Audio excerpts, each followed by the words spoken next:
What's up, adventurers? My name is Platinum Phoenix, and welcome back to Ocarina of Time. Last time, we saved the Gorons and took out the evil spirit of Volvakia. And this time, we're going to be going around and seeing what we could do with our new toy, the Megaton Hammer. So first off, we want to basically just go right back towards the opening that we used to get inside of the Death Mountain crater, and use the Megaton Hammer to hit this rock. And with a couple of hits, you can actually break it and show that there is a hidden grotto here. And a couple of business scrubs here that really need to be taken out. So we are going to use the bow to show that, like the fairy slingshot, you can use the bow, and if you just hit them in the face while they are popped up, you can take them and pop them out of their holes. And what do you three have to say? I quit! If you let me go, I'll sell you some bombs. 5 for 40. They are. I'm full up on bombs, so no thanks. What about you? What is your business proposition? Knock it off! If you leave me alone, I'll sell you arrows. 30 for 70. They are. Actually, yeah, I will take that deal. Going back up to 40 arrows. And you? I surrender! In return, I will sell you Deku Nuts. 5 for 20 they are. I don't think that's a good deal, because we can just get Deku Nuts by cutting grass if we really need them. But with that gone over, we want to just cross this bridge, because you've probably noticed that there are a couple more boulders over here that we could not deal with before. First off, we want to break this one to give us access to the top of Death Mountain crater. And second, we want to break these rocks because they are blocking our way into this room, which just so happens to be yet another great fairy fountain. So we're just going to run up here and play Zelda's Lullaby.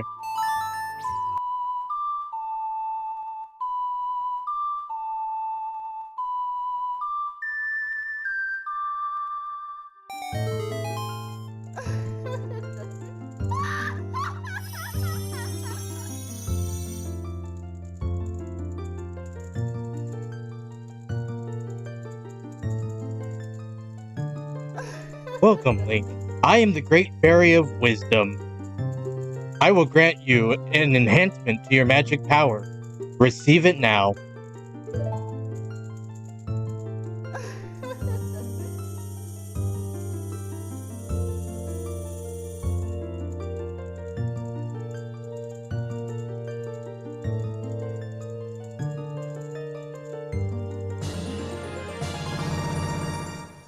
Your magic meter is enhanced! Your magic meter has been enhanced. Now you have twice as much magic power. When battle has made you weary, please come back to see me.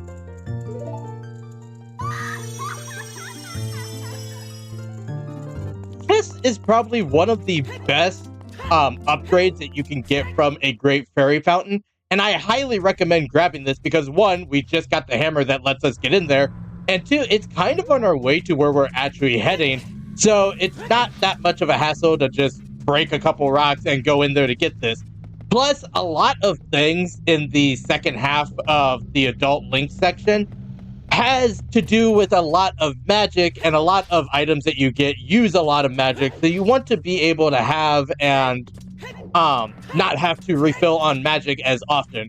But next up, I want to run up here to actually show that there is a bombable spot up here that we did not come and bomb when we first got here as Child Link. Mostly because the only thing up here is a gossip stone. And we can't even use the Mask of Truth to see what the gossip stone says. I just wanted to show that it is up here. And apparently I wanted to take a jump into lava as well. Luckily for us, it actually puts us down here, which is easier for us to get back. The other thing I want to show off is that once we get back up here, you may have seen that rock that boulder that is surrounded by rocks. This is another situation where it is another hidden grotto that we could have went into as a child. But if I remember correctly, there's not that much in here. There is a gossip stone, some grass, a fish, if you really need a fish, and what is in the chest? Bombs. I guess if you didn't have bombs when you first came in here and wanted to get to that other gossip stone, you could come down here and get some bombs. But like I said, there's not really much down there, and that's really all there is to Death Mountain Crater, at least for now. So we are just going to head out this way. And I actually want to immediately make it night for what we are doing. Also, you may notice that if you look over that little hill, that there's like an extra spike. If we walk forward here,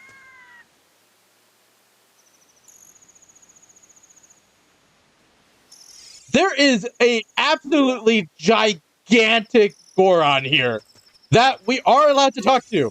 My brother opened a new store. It's made the Goron's blade store. However, I am better at making blades. Hylian carpenters praise me for my skills. I am not lying. He is part of a side quest, in fact, the largest side quest in the game. But we are not going to be taking that on right now for the sheer fact that we physically cannot do everything that it entails. But next up, we want to come down here, and you can see that there's more rocks down here that we can break with the Megaton Hammer.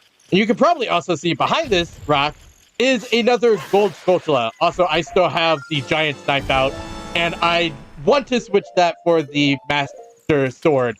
For the only reason being that I do not want the giant knife to break, because if it breaks, you have to go back to the big Goron in Goron City and buy another one, and I want to avoid that at all costs because it costs 200 rupees to do. But the only other real thing to do on Death Mountain Trail is come over here where this bomb flower used to be and break this rock to show that there is another gold spatula right here that we can grab. And I believe, how many does that bring us to? 49. We are getting very close to what I actually want to get this episode. But next up, I think we want to head back into Goron City now that all of the Gorons have been saved and are back. Thank you, Link.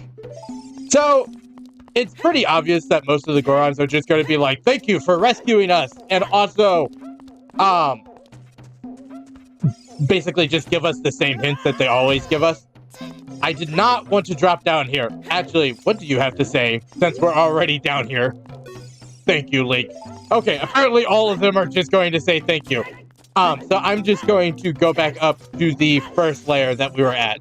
Or more specifically, the second layer, because I want to stand up on this, like, railing. And I want to pull out my hook shot, because you probably noticed that there was a gold spatula on the back of this, I guess, platform that's being held up by rope that I want to grab so we can get 50.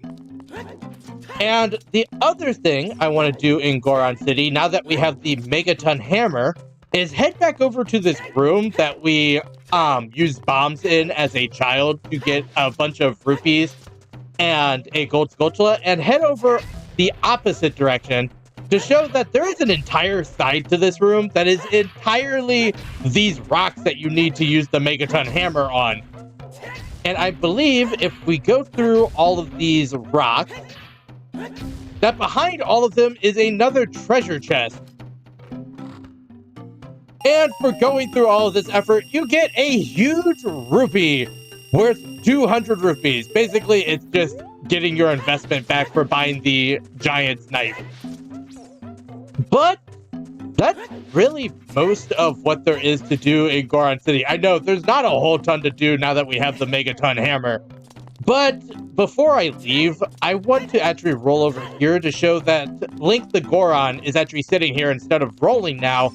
And because he sent us into the Fire Temple to bring his dad back, and this is the first time we have the chance of talking to him after learning that Darunia is a sage, I think we should tell him the bad news. Brother Link, everyone has come back. Dad and you destroyed the dragon together, didn't you? When I grow up, I want to be a strong man like you, Link. So yeah, I guess he's not sad that his dad is gone. It's ambiguous at best, because he's just like, I want to grow up to be big and strong. And he never actually mentions his father. But like I said, that's pretty much everything there is to do in Goron City. So I think the next place we want to head to is actually towards Kakariko Village. Also, while we're heading back to Kakariko Village, I want to just point out, this is probably the second or third most unchanged location after we have rescued or defeated the temple. Because there's still like rocks everywhere, the boulders are still here, the rolling boulders are still happening, which I thought was something that had to do with Volvagia, but apparently they are just going to keep coming. And the only real change is that the ring of Death Mountain has changed back to being the peaceful ring rather than the turmoil ring.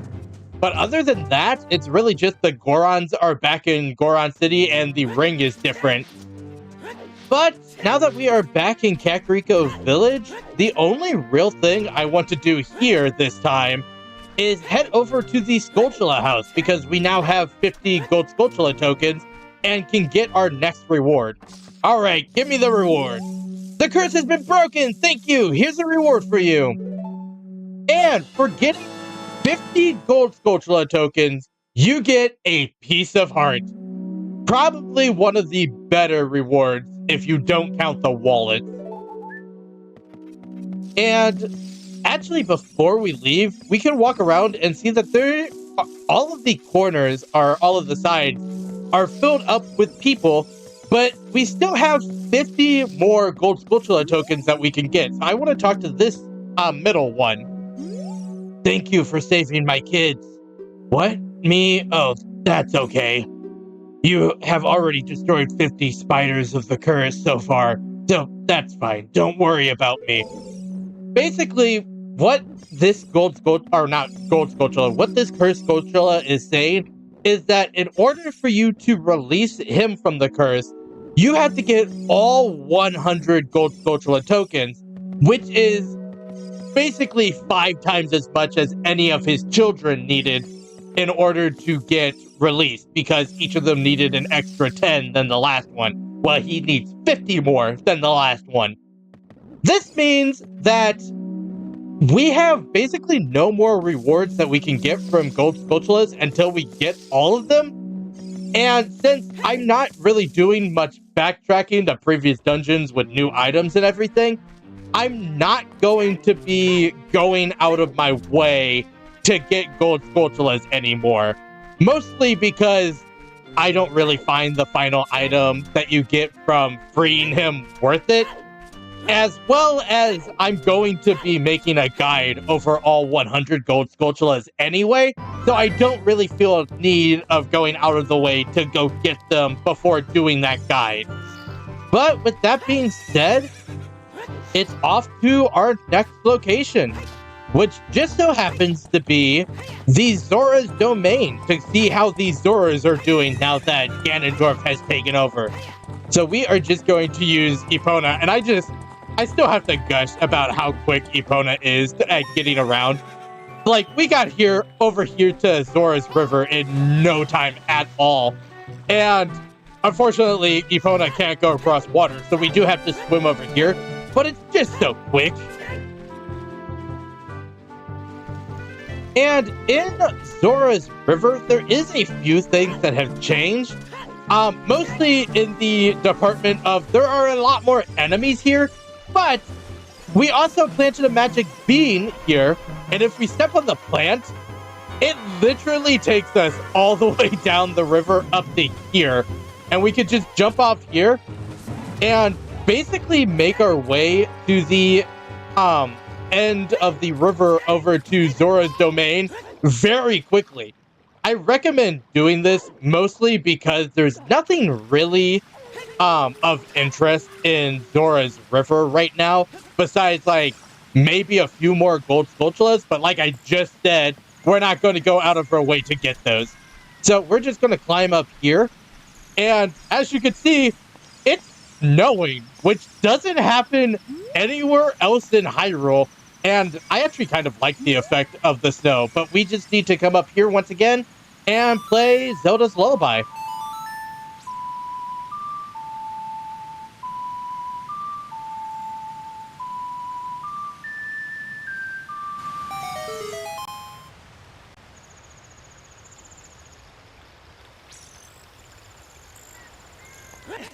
which gives us access to Zora's domain. So, if I were to ask you, how would you mess with a water-faring race? I think a good chunk of you would probably say, oh, I just freeze everything. They can't swim if everything's frozen. And I guess Ganondorf took that advice, because look around. Even the waterfall is frozen, which is a feat in itself because that's moving water the entire time. But this means a lot of things have actually changed for Zora's domain.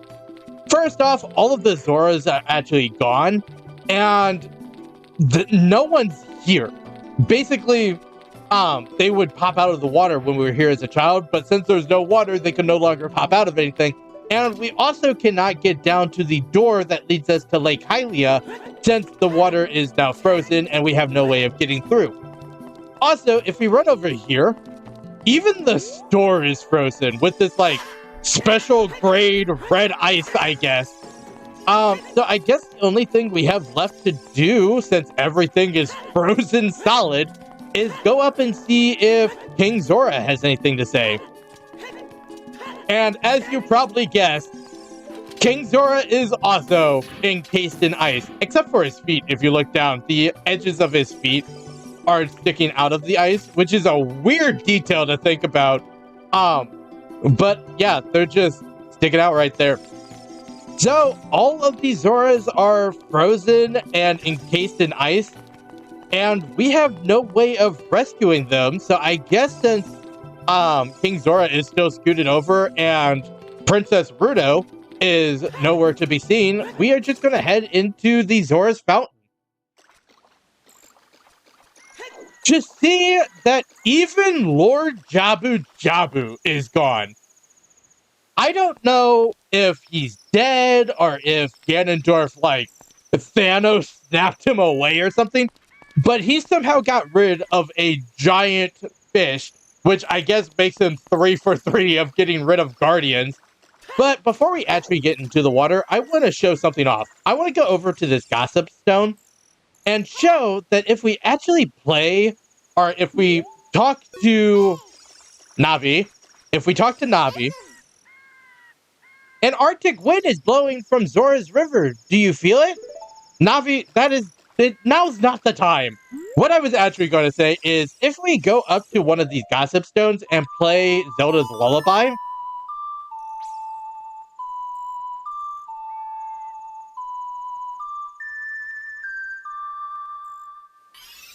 a fairy will appear out of them, which is one of the easier ways of getting a lot of fairies if you don't want to go through the hassle of tracking down one of the several fairy fountains around the world. But next up, we actually want to go across this ice and say hello to ice physics in Ocarina of Time. They aren't great because Link already has trouble walking straight and not jumping off of things. And now we are introducing literal slipping and sliding into the mix while doing like this precision platforming, which is probably one of my least favorite mechanics in the whole game. But what we want to do is actually come over here to this platform to get this piece of heart. So far, you have collected 2 pieces. With 2 more, you will gain even more life. And also, I need to point out, this water is probably freezing. It's snowing. Navi has already mentioned that there's an Arctic wind making everything cold. And it's just probably one of the coldest environments. And Link's just here swimming in it.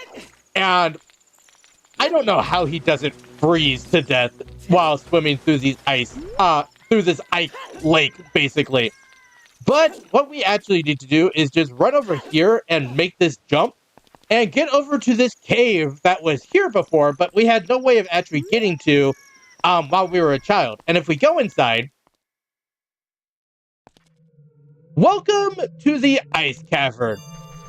This is what I would call a mini dungeon, and I think what we are going to do is save it till next time. So, I hope that everyone enjoyed watching this episode. If you did, make sure to like, comment, and subscribe to the channel. Next time, we take on the Ice Cavern and see if there's any way to free King Zora. But until then, happy adventuring.